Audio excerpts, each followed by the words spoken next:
Aside from the big cultural shock for a lot of foreigners who move here to Sweden, another big thing that really takes them by surprise is exactly how expensive Sweden can be. But there is a little caveat.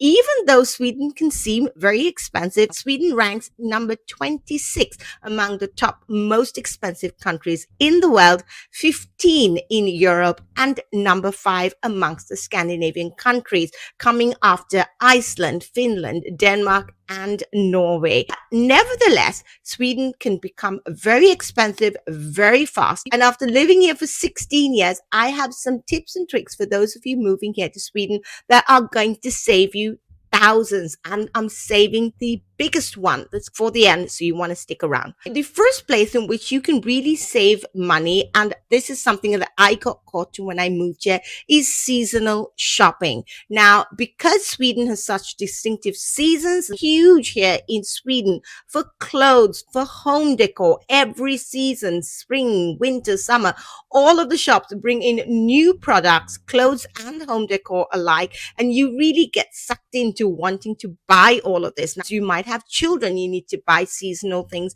for them, and that's not an option. Things like overalls, thick gloves and hats and rain clothes. The weather here in Sweden really requires all of these clothes, and they can soon add up pretty fast. But my tip is to shop the next size after the season. So for example, if you want sandals or summer clothes for next year, swimsuits, all of those things, I would buy them right now when the summer sales are going on. A little bit of storage. I've got a shed. Sometimes I put them in suitcases. I really recommend that you shop after the seasons. They get some really good deals. They go 70% off, 50%, 60%. So that's just going to save you so much money. Number 2 has to be your electricity bill. Electricity bills, depending on where you're living, in which type of house, can really add up. I know my mother-in-law and a colleague of mine live in a place called Vika, and in that area, they built the houses in 1977.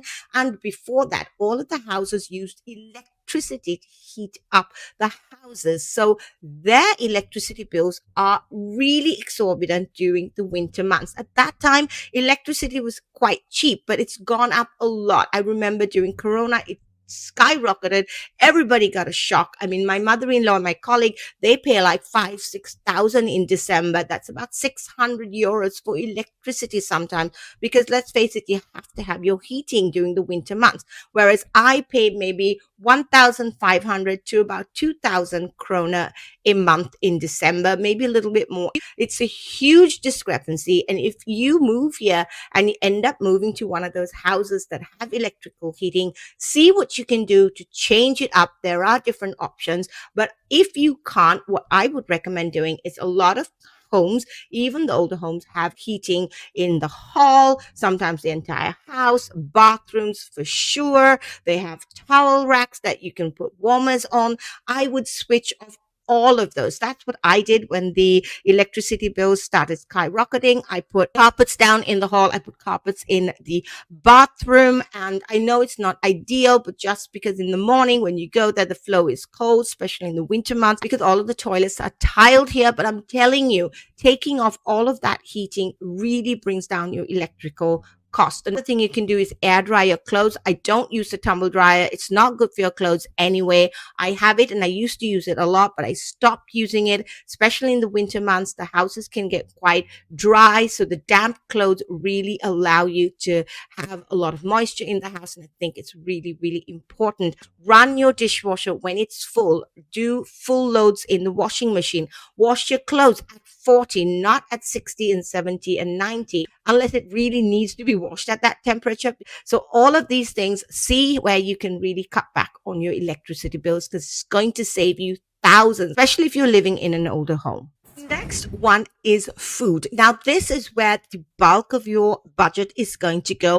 And I think sometimes, even though you plan your meals, I think the trick is to plan your meals around what's on sale that specific week. Now, all of the shops, Ica Maxi, Coop, I'll have a list of them in the description box below. They all have a newspaper or a newsletter that tells you what's on sale the next day. It comes into your post, or you can go onto their app.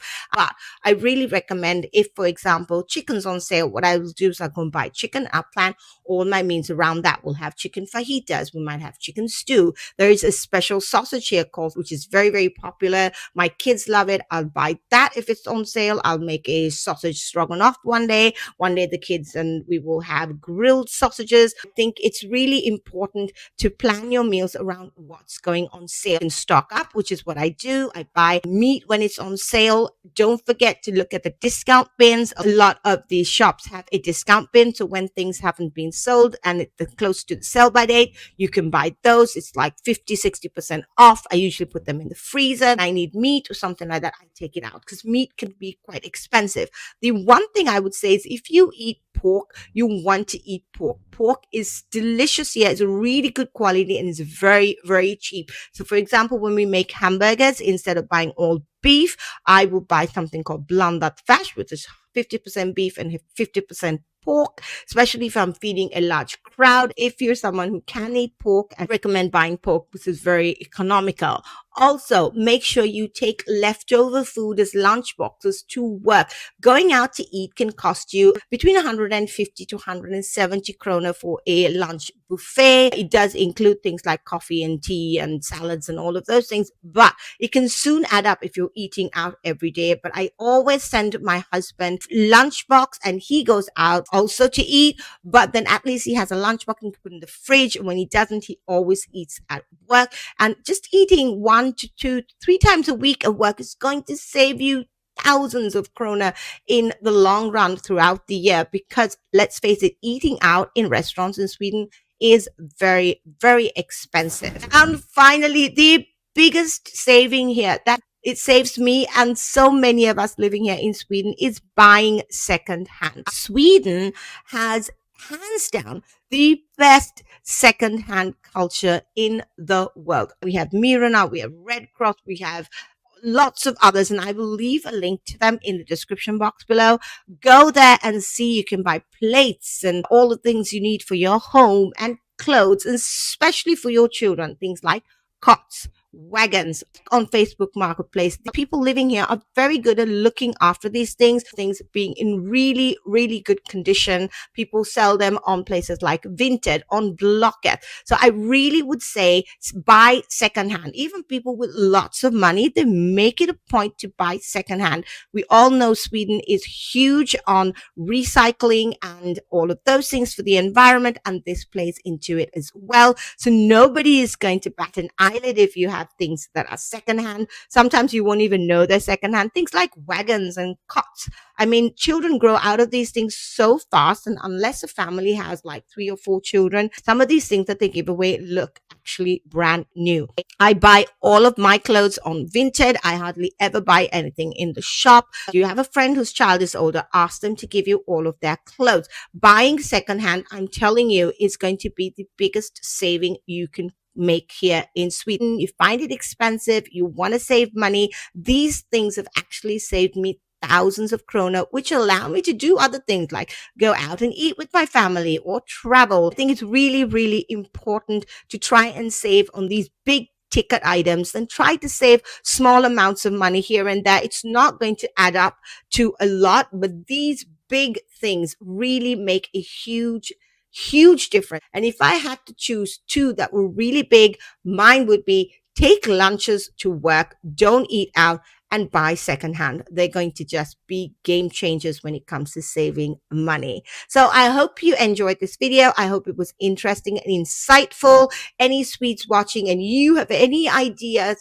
on how we can save money here in Sweden, please let me know in the comments below. Let everybody share in all of this information. And I want to preface again that Sweden, you might think it's expensive, but in general, considering we get free education and free healthcare after we've paid all our taxes, I don't particularly think that it's very expensive. I recently went to England. I went to Holland. I found those countries a lot more expensive than Sweden. So I hope you enjoyed this video. I hope it was interesting and insightful. Any Swedes watching and you have any ideas on how we can save money here in Sweden, please let me know in the comments below. Let everybody share in all of this information. It's really worth mentioning for a lot of foreigners to know that Sweden really isn't as expensive as a lot of other countries in Europe and in the world. Don't forget to like and subscribe to the channel. It really helps my channel, gets these videos pushed out